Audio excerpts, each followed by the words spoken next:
لا إله إلا الله لا إله إلا الله لا إله إلا الله. بسم الله الرحمن الرحيم.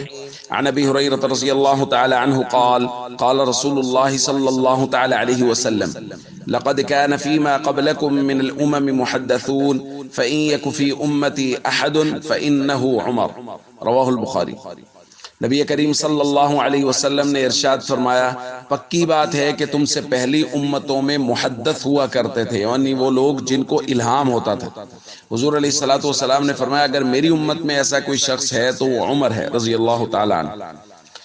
دوستو، حضرت عمر رضی اللہ تعالیٰ عنہ کی شخصیت الہامی شخصیت تھی، اسی لیے بارہا ایسا ہوا کہ کسی معاملے میں جو رائے حضرت عمر رضی اللہ تعالیٰ عنہ کی ہوتی تھی، قرآن کریم بھی اسی رائے کے مطابق اترتا ہے، یعنی قرآن کریم حضرت عمر رضی اللہ تعالیٰ عنہ کی رائے کی تائید کرتا تھا۔ اور اسی الہامی صفت کو نبی کریم صلی اللہ علیہ وسلم نے کچھ اس طرح بھی بیان فرمایا، لو کان بعدی نبی لکان عمر۔ حضور نے فرمایا اگر میرے بعد کوئی نبی ہوتا تو وہ عمر ہوتا، یعنی نبوت کا سلسلہ اور دروازہ تو بالکل بند ہے، لیکن جو الہامی کیفیات اور صفات چاہیے ہوتی ہیں اللہ تعالیٰ نے وہ عمر رضی اللہ تعالیٰ عنہ میں رکھی ہیں۔ نبوت کا دروازہ بالاتفاق بالکل بند ہے، لیکن الہامی کیفیات حضرت عمر رضی اللہ تعالیٰ عنہ میں موجود ہیں۔ حضرت علی رضی اللہ تعالیٰ عنہ فرماتے ہیں ما نبعد ان السکینۃ تنطق علی لسان عمر، ہمارے ہاں یہ بات کوئی بعید نہیں تھی کہ سکینہ، وقار یا قول فیصل وہ عمر رضی اللہ تعالیٰ عنہ کی زبان پر جاری ہوگا۔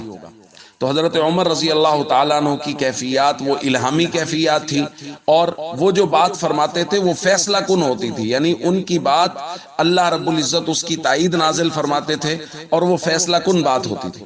اس لیے حضرت عمر رضی اللہ تعالیٰ عنہ سے محبت، عقیدت، تمام صحابہ اور اہل بیت سے محبت رکھنا، اور صحابہ کرام کی صفات یعنی مختلف صحابہ میں مختلف صفات دوسروں سے زیادہ ہوا کرتی تھی، تو الہامی صفات ہونے میں حضرت عمر رضی اللہ تعالیٰ عنہ دوسرے صحابہ سے منفرد ہیں۔